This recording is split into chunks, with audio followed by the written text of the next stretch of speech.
زين خواهم شرح اسفراق تا بگویم شرح درج اشتیاق. هر کسی کو دور ماند از اصل خویش، باز جوید روزگاری وصل خویش. من به هر جمعیتی نالان شدم،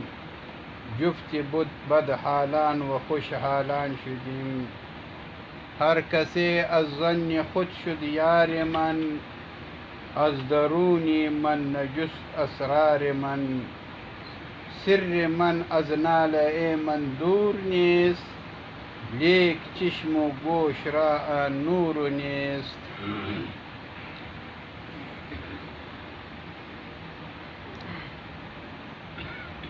مولانا جلال الدین رومی رحمت الله تعالی علیه مبارک ذکر کړه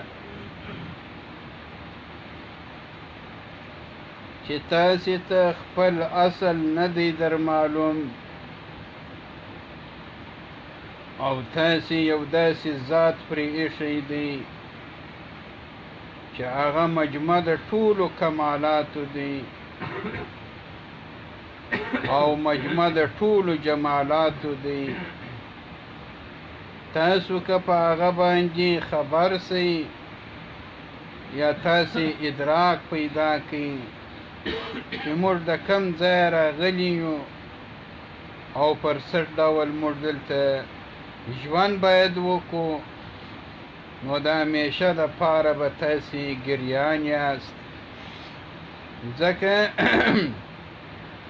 چې ستاسې ذات الهي هېر کړی دی او هغه ذات الهي ستاسو سره څونه محبت لري او ستاسو د طرفه څخه څونه بې پروایي ده چې تاسو ته د خپل کیفیت در معلوم سي، نو تاسې به ګریان یاست. موږ ته چې را معلوم سوی دی لکه هغه نی چې د نیستانه څخه را جلا سوی، نو په ده کې سرې جوړ سوي دي او په دغه سرویو کې دی ډېر فریاد کوي. هغه خلک په پوهېږي چې هغه د فریاد سره آشنایي، نو دغه انسان کامل مکمل چې دی تعریف وکړي چې کامل مکمل انسان چېشته وایي، چې د ځانه څخه بې یېرې وي، ځان یې هېر کړی وي په صفاتو سره د الله تعالی په افعالو، په اقوالو، په اخلاقو، په اوصافو الهیو سره د ده ژوند دي. دغسې کامل مکمل اولیاء کرام چې دي د دا هر سره څخه د لطایفو خمسو چې باطني دي یا د دا ظاهري حواس خمسو څخه د دوی قسمه قسم بیانات راوځي، لیکن دا هغه څوک په پوهېږي چې دی د هغه فراق سره آشنایي. نو د مبارک ذکر کړه چې نیستان څخه چې نل را جلا سوي او بیا صرف شکې جوړ سوي، نو چې پشکې پوکي یې سرې کیر چې دا خبرې راوځي، دا نغمې راوځي، دا د نل نه دي، دا د هغه چا دي چې هغه د دې پشکې پوکي. دا استعاره ترشیحیه یا تحییلیه ده چې لوازمات د مشبه به مشبه لره ثابت کی، چې کم لوازم انشبت المنیة اصفارها، وایي مرګ خپلې پنجې ټینګې کړلې، ښخې کړلې، نو پنجې د مرګ سره خو نسته، د زمري سره د زمري تشبیه د مرګ سره ورکړې ده. مرګ مشبه به دی، ذکر مشبه به، مراد مشبه. دلته هم ذکر د نی دی لیکن مراد کامل مکمل دی. د نی سره دغه سرې لازم دي، دغه لزومات او قسمه قسم نغمې دي راوځي، دغه لزومات دوی لازموي پر طریقه باندې د استعاره ترشیحیه. هغه چاته لازموي؟ کامل مکمل ته، چې د ده په لطایفو خمسو باندې ته نه پوهېږې، د دغه لطایفو خمسو څخه د فریاد اوازونه راوځي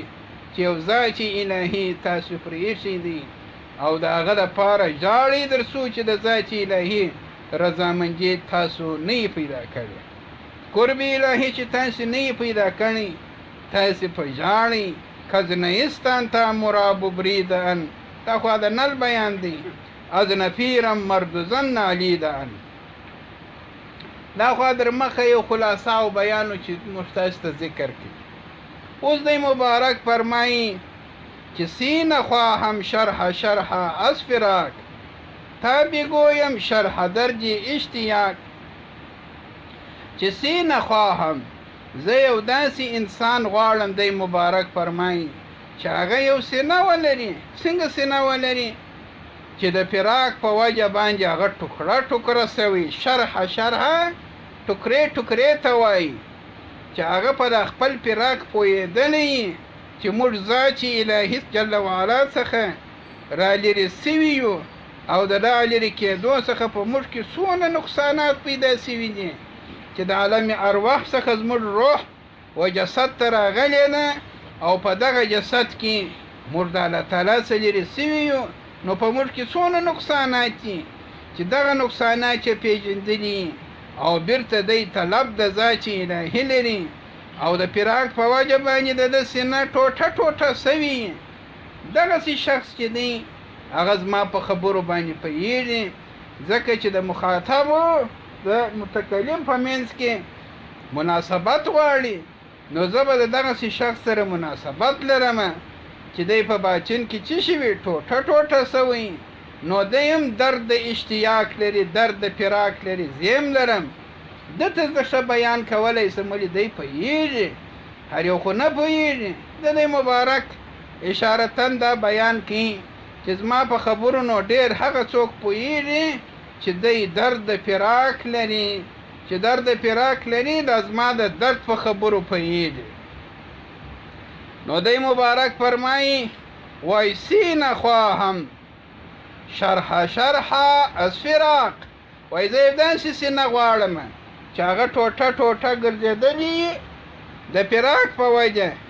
چې د فراق په وجه باندې ټوټه ګرځېدلي زه یو دغسې سینه غواړم چې دپاره غواړې تا بګویم دا تا د علت دپاره ده دپاره ده چې زه ووایم تشریحات ورته وکړم د څه تشریحات کوي هغه د درد د شوق چې زموږ تاسو خو شوق چې دی د ذات الهي جل وعلا سره دی د هغه شوق او د هغه ذوق درته بیان کړم سنګدل انسان بې تاثیره انسان چې په دې کې درد نه وي هغه د زما په خبرو باندې نو ډېر کم پوهېږي بله خبره دا ده چې یا دا خو چې د مخاطب شکل یې یا دی مبارک یو جواب د اعتراض وایي پر دې باندې بیا دا اعتراض واردېږي چې دی مبارک خو د واصلینو څخه دی در مخ هم ذکر سوله خواجه امداد الله مکی رحمه الله جواب ورکړي چې دی خو د واصلینو څخه دی نو دی د شیشې فراق بیان در ابده پورې کوي در جواب کې انسان کامل جواب په دالان یا شک ذکر نہیں هرچند که سیر الله و من الله تمام کرده واصل گشته لیکن سیر فرار حجی و این نهایتی نیست امام ربانی صاحب مبارک فرمایي چې دا سړی چې سلوک کوي دې ته سیر وایي نو دغه سیر چې دی سیر الله بولي اول سیر الله سیر الله نو په عالم خلق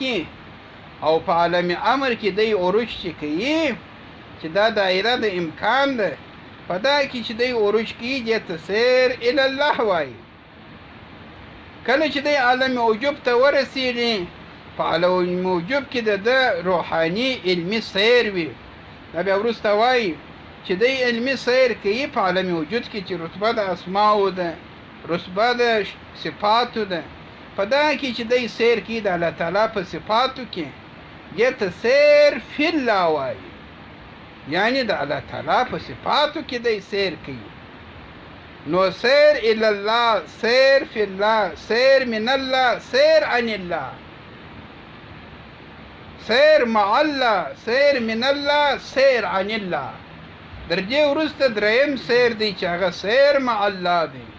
اوس نو چې دی بیا در دغه وروسته چې فانی او باقي وګرځي، هره خبره چې دی کوي د مع الله د الله تعالی خاص معاونت ورسره دی. الله تعالی فرمایي چې معاونت د صابرین، ان الله مع الصابرین، بېشکه الله تعالی چې دی د صابرینو سره دی. یا الله تعالی ستاسو سره معیت لري. دا بیان خو در مخه ذکر شو، د معیت خو خپل بیان دی، د معیت علیده سیر دی. نو دی مبارک فرمایي دا سیر الی الله چې دی، سیر فی الله چې دی، چې دی انتها ته ورسېږي، د اخوا دی د مرجوعینو اولیاو څخه سیر وګرځي. دغه چې نو بیا دی په هر صفت کې د الله تعالی سیر کوي، یا بیرته کښته راسي، د مخلوق سره دی اخته سي، بیرته داسې لکه د الله تعالی څخه چې دی چشتي د ده ظاهري په معنا کې خو نه دی روګردانه، کامل مکمل چې دی په معنا کې د ذات الهي سره دی، په صورت کې د مخلوق سره دی. لیکن خدا په صورت کې چې د مخلوق سره دی، دا هم پر ده باندې کدورت اچي، دا هم داسې دی لکه فراق. نو دی مبارک دغه فراق سره هغه اول فراق ورپه یاد سي. نو د دواړو فراقو په وجه باندې دی دا بیان کوي، که څوم په معنا کې دی واصل دی، په صورت کې د صورت د فراق دی. نو دغه فراق هغه اولن فراق دواړو ورپه یاد سي. نو راسي زه تاسو ته بیان وکم، یا د مخاطب په بنا باندې دی وایي، دی خو د واصلینو څخه دی، پر موږ باندې جاړي چې تاسې ذات الهي جل وعلا پرې ایښی دی، یو لوی ذات الهي تاسې پرې ایښی دی، تاسې پر دغه باندې وژاړئ. دغه د فراق خبره موږ ته کوي، ځان ته نه کوي چې زه تاسې ته د فراق بیان وکړم. سینه خواهم، لیکن دا سنګدل انسان او هغه انسان چې هېڅ شوق نه لري، هغه انسانان وایي زه نه ښیم. زما د بیان مخاطبین چې دي هغه دغه انسانان دي چې دوی په باطن کې درد د فراق ولري. درد د فراق چې دی دا په صحبت سره د کامل مکمل اولیاء کرامو پیدا کېږي، چې سړی خپل اصل ته ورسېږي، چې اصل عالم ارواح دی، چې دی خپل ځای ته ورسېږي. بیا نو دته فکر چې موږ خو یو لوی ذات الهي پرې ایښی دی او موږ په څه شي اخته یو. نو بیا دته دا درد پیدا سي. دغه دردمن انسان ته وایي زه ډېر عجب بیانونه کوم. سینه خواهم، زه یو داسې سینه غواړم چې هغه د فراق په وجه باندې ټوټه یا دی مبارک مخاطب ته وایي، نه ځان ته وایي، دا ځان ته بیان کړي چې سینه خواهم شرح از فراق، چې زه خپله سینه غواړم چې هغه د فراق په وجه باندې ټوټه ګرځېدلي. ځکه چې په فراق کې خوند شته، چې محبت الهي وي نو خو سړي ته فراق پیدا کېږي. چې محبت نه نو د فراق درد د کومې خوا دی؟ د محبت الهي په وجه باندې. اوس ګوره ستا د یو چا سره محبت دی، وروسته نو فراق دی، نو دغه فراق کې خوند پروت دی په وجه باندې دغه محبت. که دا محبت نه نو خو فراق نسته. فراق خو در وصل وروسته فراق وي، چې یو ستا د یو چا سره محبت پیدا سوی دی، اوس دینجې لرې یې، نو چې لرې یې دغه فراق چې دی د هغه محبت په وجه باندې دغه فراق هم خوندور دی. نو دی مبارک فرمایي دا زما د فراق درد چې دی دا داسې درد نه دی چې زه د هغه سره نفور لرم، بلکې په دغه کې زما لذت دی چې د ذات الهي خبره سره وکړو. امام رباني صاحب مبارک هم په خپل کتاب کې ذکر کړی دی. دی مبارک فرمایي وای چې شي وای بیان دوست خوشتر آیات. دی مبارک یو څه بیان وکړي وروسته وای عجبه خبره ده، بیان د دوست به نه پرېږدو، هغه بیان د دوست چې دی هغه موږ تاسو ته خوشتر دی او موږ تاسې مخ ته بیایي. بیان د دوست د ذات الهي دا شي. نو دی مبارک هم فرمایي چې په فراق کې خوند پروت دی، ځکه چې فراق ته خپله دلالت پر وصل کوي. دا ته څه شی وایي؟ یا ته تضاد وایي، په یوه ضد سره بل ضد پېژندل کېږي. اوس چې تاریخ وپېژندئ خوږ در معلومېږي. نو په فراق کې تاثیرات د وصل پراته دي، د محبت پراته دي. نو زه د فراق په وجه باندې ناشوکه نه یم، په دغه کې زما شوق دی که دی مخاطب ځان وګرځوي. سینه خواهم، زه خپله سینه غواړم چې هغه د فراق په وجه باندې زه جسم نفور نه لرم چې ټوټه ټوټه یي. دا بله ترجمه ده. تا بگویم شرح درد اشتیاقیم ځان ته، نورو ته درد د اشتیاق وضاحت وکړه. اوس نو دی مبارک د دغه وضاحت کی وای هر کسی کو دور ماند از اصل خویش، باز جوید روزگاری وصل خویش. وای هر کسی، هر هغه انسان دور مان چې دی لرې پاتې سي از اصل خویش، د خپل اصل څخه. هر انسان چې د خپل اصل څخه لرې پاتې سي چې زما اصل چیش دی او زه د کومې خوا څخه راغلی یم، نو دا اصل چې ور په یاد سي باز جوید بیا یې طلبوي، باز جوید بیا یې طلبوي. روزګاري وصل خویش، روزګار زمانې ته وایي، د وصل زمانه بیرته طلبوي. هر څوک چې د خپل اشیو یرجع الى اصله، وایي شی چې دی بیرته و خپل اصل ته راجع کېږي. که څو هم فراق راسي، منها خلقناکم وفیها نعیدکم ومنها نخرجکم تارة اخرى. فقهای کرامو ذکر کړي چې څوک شکیږي نو مستحب طریقه دا ده چې سړی خاورې په موټ اول ورواچي چې اخر چې وغه کښېږدي، نو اول وار منها خلقناکم، یا الهی تا موږ د دغه خاورې څخه پیدا کړي وفیها نعیدکم، او دغه خاورې ته موږ بیرته ګرځو، ومنها د دغه خاورې څخه بیرته د آخرت په ورځ راپورته کېږو. ولې انسان د دغه ځای څخه پیدا نه بیرته دغه ځای ته ځي، د الله تعالی د طرفه راغلي یو، بیرته به الله تعالی ته ځو. حدیث شریف کې هم وایي چې تاسې لڅ پښې لڅ سر راغلي یاست، بیرته به دغسې ذات الهي ته لڅ سر او لڅ پښې ځي. او د هغه د علاماتو د یادونې دپاره دا عبادات چې دي، دا اشارات چې و دغه ته چې ته به غیر الله پرېږدې، دا لمونځ چې دی تحریم د خوړلو دی، تحریم د چښلو دی، تحریم د خبرو دی. دا تکبیر تحریمه چیش ته وایي؟ وایي تکبیر تحریمه دغه ته وایي چې پر تا خوړل، چښل، خبرې کول دا ګر در باندې حرام دي. ذات الهي ته رجوع وکړه، خو دغه معنا ده چې الله تعالی ته رجوع وکړه، خوړل و چښل و خبرې و دا شان پرېږده. یا عج دی، لڅ پښې لڅ سر، هغه دوه ټوکره د ځان د حفاظت دپاره و الله تعالی جل وعلا طلب ته به ځې چې زه الله تعالی غواړم، لبیک اللهم لبیک، حاضر یم یا الهی زه حاضر یم. څه معنا؟ خو دغه ځای چې الهي ته مراجعه ده، د اشاره چې د هر عبادت دغسې دی چې یا الهي تا پیدا کړي، بیرته تا ته درځو، ته مو پر خپله لار باندې برابر کړه، اهدنا الصراط المستقیم، دغه معنا ده. نو دی مبارک هم د دغه وضاحت کې هر کسی کو دور مان از اصل خویش، هر انسان چې لرې پاتې سي د خپل اصل څخه چې اصل څوک دی؟ عالم ارواح دی، دی باید عالم ارواح ته ځان ورسي، الله تعالی ته چې الله تعالی پیدا کړي. کنتو کنزا محفیا فاحببت ان اعرف فخلقت الخلق، الله تعالی دغه محبوبه ګڼلې ده چې زه وپېژندل سم، نو مخلوق یې د پېژندنې دپاره پیدا کړي. دغه ستا اصل دی، ته خپل اصل ته رجوع وکړه. داسې رجوع مه کوه چې ستا اصل یېرې لکه غافل انسان. په قرآن شریف کې چې ذکر دی ولا تکن من الغافلین، تاسې د غافلانو څخه مه ګرځئ، تاسې د غافلانو څخه مه ګرځئ. خو په دغه چې تاسې الله تعالی ته روان یاست او الله تعالی مو یېر دی، قبر ته روان یې او الله تعالی دې یېر دی، څونه بده خبره ده. ته چې د قبر ته ځې سره د الله تعالی د رضامندۍ ځه، چې الله تعالی معیت در سره یي، د الله تعالی قرب در سره یي، د الله تعالی رضامندي در سره یي. اصل به دې بیرته پیدا کړي، او که نه یې پیدا کړي نو خبره خرابه ده.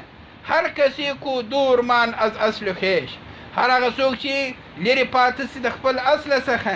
باز جوید بیا یې طلبوي. روزګاري وصل خویش، دا په عرف کې هم دغسې ده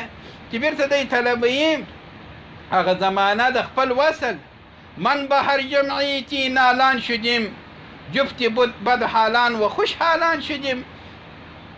وای من زه چې یم به هر جمعیتی و هر مجلس ته نالان شدیم ما آواز کړی دی ناری مې ویلې دي من به هر جمعي چې ما و هر جماعت ته هر مجلس ته ما چې شي کړي دي ما ناری ویلې دي څه مې ویلې دي جفت بد حالان و خوش حالان شدیم زه یو ځای سوی یم د صفات جمالیه و سره لوړ ذکر جلالیه و سره او وروسته و خوشحالان صفات اسماء جمالیه دي یو جلالیه دي یو جمالیه دي د الله تعالی دوه رقمه صفات دي یو غفور دی یو رحمان دی یو رحیم دی یو قهار دی یو جبار دی پاسواز یو دلال دی نو د الله تعالی جل وعلا صفات جمالیه چې دغه رحمان دی رحیم دی غفار دی ستار یا صفات چیش دی جلالیه دی چې هغه چیش دی جبار دی قهار دی نو د دواړو صفاتو سره یا دغه صفات یو د صفت ظاهر وای او په انسانانو کې چې ظهور کړي چې ته مظهر وای هغه ته ظاهر وای دغه ته مظهر وای د مبارک فرمایي د خدای مخه ذکر کړل چې زما هغه انسان په کار دی چې د درد د فراق ولني محبت الهي ولري نو زه به الله تعالی جل وعلا باندې پوکم هغه انسان به پوکم چې د محبت الهي ولري او د الله تعالی څخه لري دغه انسان زما مخاطب او هغه چې دغه هیڅ شی نه لري بیکاره انساني د مبارک فرمایي وای ما پر ما باندې فرق نو زه چې به هر جمعات ته ورلم ما به د الله تعالی د قرب بیان کاوه که به بدحالانه انسانان و که به خوشحالانه انسانان و که به درد فراق درلودی که به درد فراق نه درلودی په دواړو حالاتو کې ما دوی ته بیان کړی دی د خپل بیان د فراق او د خپل اصل چې اصل به نه پرېږدي چې ذات الهي دی د هغه د طرفه راغلي یاست هغه ته بیرته ورځئ لیکن چې ورځئ په داسې حال کې ورځئ چې د الله تعالی در سره یي د الله تعالی رضامندي در سره یي الله تعالی ته ورځئ سره د الله تعالی نو هر یوه ته ما دا بیانونه کړي دي هم یې بدحالانو ته کړي دي هم یې خوشحالانو ته کړي دي د دواړو طایفو ته ما بیان کړی دي او د هر جماعت سره زه یو ځای سوی یم پر ما باندې فرق نشته زه هر مجلس د خپل بیان کوم دا دی مبارک فرمایي یو خو دا مطلب دی بل یې دا مطلب دی چې هر انسان چې دی هغه جمعیت لري انسان الله تعالی یو عجب معدن پیدا کړی دی د مځکې اثرات پشکې سته د اسمانو ده سته د عرش ده سته د الله تعالی د صفاتو تاثیرات د اسماو تاثیرات دا ګرد پشکې کېږي په دغه یو انسان کې دغسې د روح د عالم ارواح تاثیرات پشکې سته چې روح د عقل دی دا خو د عالم ارواح څخه دي د عالم مثالیه تاثیرات پشکې کې سته نو دی مبارک فرمایي چې هر انسان ته ګډ یم د دغه انسان او هغه باچین هغه ټولو کیفیاتو ته زه د ګډ یم یعنې دا زما خبرې چې دي په ده کې تاثیرات کوي د ده په عالم خلق کې هم تاثیرات کوي په عالم امر کې هم تاثیرات کوي هغه د اسماو په تاثیراتو کې هم د زما خبرې د تاثیرات کوي نو جمعیت و آن جمعیت اسمائیه و روحیه و مثالیه که حقیقت انسانی کامل جامع از همه حقایق کونیه را چې انسانی کامل چې دی هغه جامع دی ټولو حقایق کونیه ولره او حقایق وجوبیه ولره نو دغه ټولو دغه انسانانو ته زما مخاطبه سوې ده یا دی مبارک د ده مرب دا دی چې من به هر جمعي چې نالان شدیم زه به هر جماعت کې په هر مجلس کې ما د خپلې نارې وغلي دي هغه جب چې زه یو ځای سوی یم د بدحالانو سره موږ تاسو ته ذکر کړی چې امام رباني صاحب مبارک فرمایي یو سیر الی الله دی یو سیر فی الله دی چې الله تعالی ته سړی ځي نږدې کېږي د سلوک دغه ته وایي یا ته سیر الی الله وایي چې په عالم خلق کې په عالم امر کې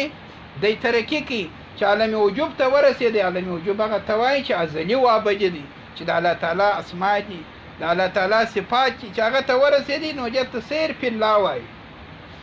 دغه رتبې ته چې دی ورسېږي نو په اصطلاح کې د صوفیو پر دغه شخص باندې د ولی اطلاق کېږي چې دا د اولیاو څه شو. بیا دغه ولایت هم اجازه غواړي، د لوړ اولیاء کرامو اجازه غواړي چې دا ولی سي یا نه سي. نو په دې کې چې صفات وي نو بیا دی ولی ګرځي. اوس نو دی په داسې صفاتو کې د الله تعالی په اسماو کې چې دی عروج کوي،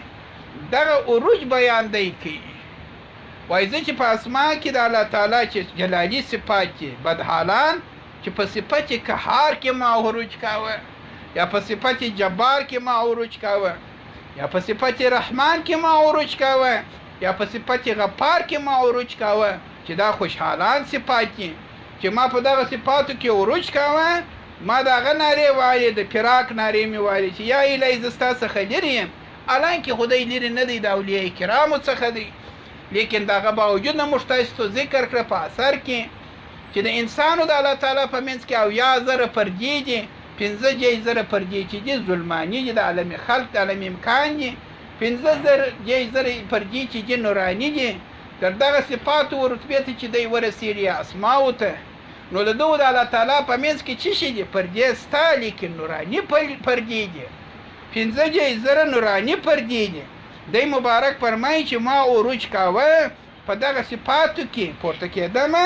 او مې دغه نارې او د فراق ویلي دي چې یا الهی زه تا غواړم او تا غواړم. در دغه صفات مې په نظر کې نه وه. امام رباني صاحب مبارک فرمایي چې سالک صادق، هغه سالک چې دی په سلوک کې صادق وي، د ده لپاره مناسبه ده چې ذات مجرد د اراده صفات به اراده نه به اسماء اراده. د الله تعالی صفاتو ته چې ورسېږي خو دریابونه دي د کمالاتو، هر صفت او هر صفت انتها نه لري. نو سالکین چې عروج کوي د صفاتو ته نه ګوري، در صفاتو چې یریږي ذات الهي ته ځي. دی مبارک هم ګوره د دوم دغسې کیفیت دی چې زه چې د صفاتو رتبې ته ورسېدم یا د اسماو چې ما عروج پشکې کاوه، دا خو هم لوړ دی. دا چې دغه د صفاتو تجلی چې پر عام انسان باندې وسي هغه سوځي، دا چې دی تیار سي دغونه کمال پیدا کړي چې د صفاتو تجلی پر ده باندې کېږي، نو خدای ولی دی. دی مبارک فرمایي وایي زه چې په دغه حال کې وم او مې دغه د فراق نارې وهلې چې یا الهی دغه صفات ما په نظر کې نه وه، ځکه چې زما او د الله تعالی په منځ کې بیا دا پردې نوراني پاته وې، نو ځکه ما نارې وهلې. نو من به هر جمعیتی نالان شدیم، تا عالم دنیا پرېږده، ما په هر جماعت کې نارې ویلې دي. کوم جماعتونه؟ چې د عالم وجوب جماعتونه دي، چې د هر صفت چې دی دا یو دریاب بې نهایته دی، چې صفت د غفاریت دی،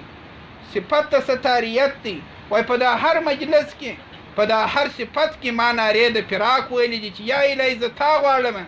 دغه نه غواړم. په صفاتو کې حالانکه جفت بدحالان سره دي چې زه به یو ځای سولم د هغه صفات سره چې هغه بدحالي صفت دي. صفات د خپل بدحالي نه دي، د ظاهر په اعتبار سره، د مظهر په اعتبار سره بدحالي و خوشحالان شدیم، او د هغه صفاتو سره چې هغه خوشحالانه صفات و. په هر صفت کې ما د الله تعالی د قرب او د الله تعالی د رضامندۍ د طلب نارې ویلې دي، نو تاسې به هم دغه نارې وایي. بس